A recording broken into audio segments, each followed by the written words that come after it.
pressupostos básicos de Rousseau com respeito à educação eram a crença na bondade natural do homem e a atribuição à civilização da responsabilidade pela origem do mal. Se o desenvolvimento adequado é estimulado, a bondade natural do indivíduo pode ser protegida da influência corruptora da sociedade.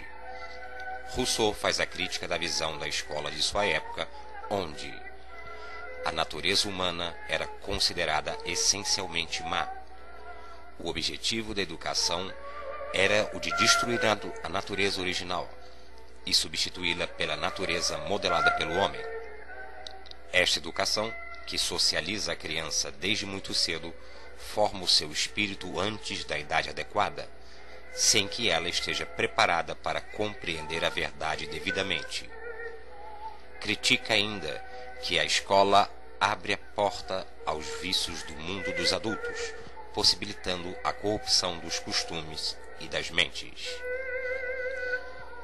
Em contraposição a isso, Rousseau propõe a educação negativa.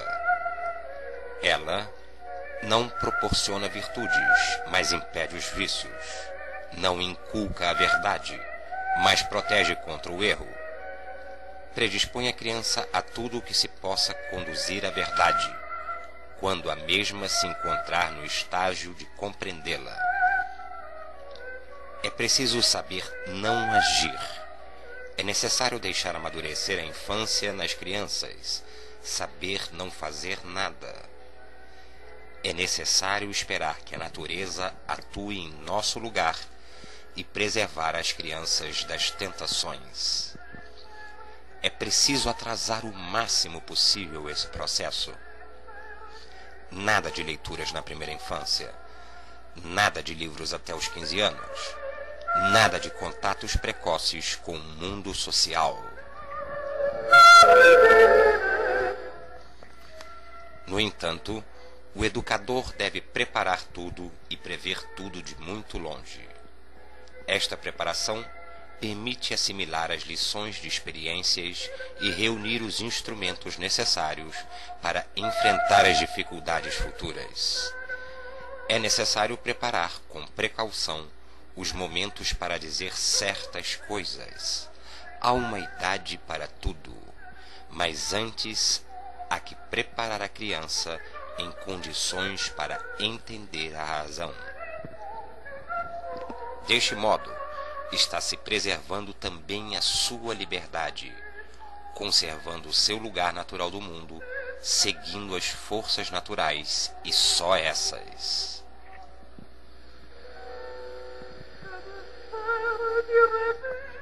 Essa educação naturalista não significa retornar a uma vida selvagem, primitiva, isolada, mas sim afastada dos costumes da aristocracia da época, da vida artificial que girava em torno das convenções sociais.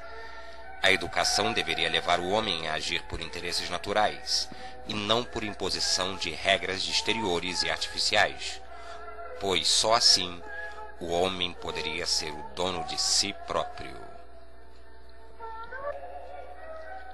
Abandonai tudo que torne penosa a tarefa da criança, pois só é de importância que ela nada faça contra sua vontade, e não que aprenda muito.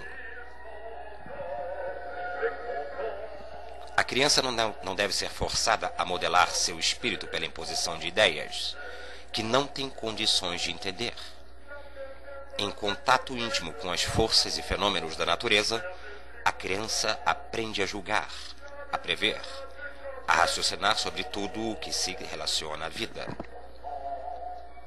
A educação é como um processo contínuo que deve durar toda a vida. Não se deve fazer a criança infeliz hoje em nome de um futuro incerto. Rousseau recrimina uma educação rigorosa e punitiva. Por isso, a crítica de Rousseau a uma educação que sacrifica a criança hoje a fim de lhe preparar um futuro de felicidade. Esse processo educacional é fruto de um desenvolvimento natural de dentro para fora, não artificial, fruto de um desenvolvimento interno e não de um acréscimo exterior. A educação, sendo um processo, dura toda a vida, do nascimento à idade adulta, encontrando a sua significação no processo em si mesma. A educação começa com a vida, e a própria vida há de ensinar a viver, e a ser ativa, e não a preparação para um futuro distante. A educação deve realizar-se em ambiente de liberdade. Na educação, há de entender que há o aspecto físico, o intelectual e o moral, devendo ser integral e humana. Nesta nova educação, o sentimento e a vida afetiva deveriam ocupar um lugar de destaque. Em contato com a natureza, a educação ocorre de maneira simples e feliz. A geografia poderia ser aprendida nos bosques e campos, pelo estudo dos rios, da chuva, da mudança de temperatura. A botânica poderia ser estudada em contato com as plantas. A física e a química, pela observação e pela experimentação. Segundo Rousseau, só a história seria estudada por meio de leitura, e por essa razão ficaria para o último período do desenvolvimento.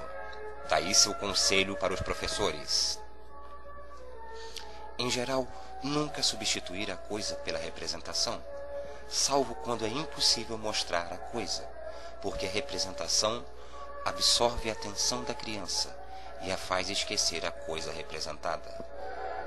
A educação passa a ser vista da perspectiva dos interesses da criança e não dos interesses do adulto. Até então, ela era vista como um adulto em miniatura, tratada por padrões adultos, aprendendo coisas de adultos. A criança é o centro do processo educacional. O acento se deslocou do professor, do mestre, do dono do saber, das normas e da ordem, para o educando. Neste sentido, Rousseau foi o precursor da psicologia do desenvolvimento, ao dar atenção às diversas fases do desenvolvimento da criança e ao defender uma educação diferente para cada fase, cujo processo seria determinado pela natureza da criança e de seu crescimento. Propôs a educação em etapas. Para a criança de 1 a 5 anos, que fossem eliminadas todas as restrições que sofriam nesse período.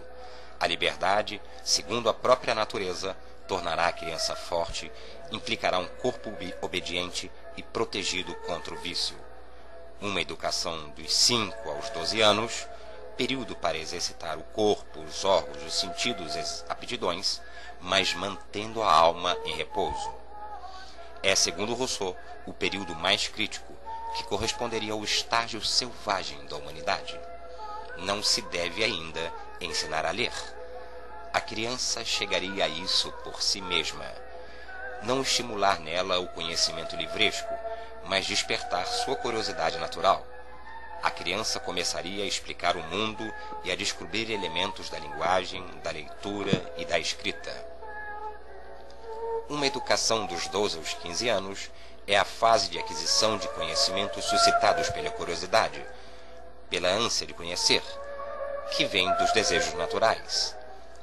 Pode aprender o ofício, o que traz muitas vantagens sociais e ajuda na educação. A educação dos 15 aos 20 anos é o período em que se educa o coração para a vida em comum e as relações sociais. A educação moral, o jovem alcançaria pelas próprias consequências morais de seus atos. A educação deve ser progressiva, de tal forma que cada estágio do processo pedagógico seja adaptado às necessidades individuais do desenvolvimento. A obra O Emílio e/ou da Educação é um ensaio pedagógico sob a forma de romance e nele Rousseau procura traçar as linhas gerais que deveriam ser seguidas com o objetivo de fazer da criança um adulto bom. A reforma da educação é que possibilitaria uma reforma do sistema político e social, criando uma sociedade fundada na família, no povo, no soberano, na pátria e no Estado. A educação não somente mudaria as pessoas particulares, mas também toda a sociedade, pois trata-se de educar o cidadão para que ele ajude a forjar uma nova sociedade.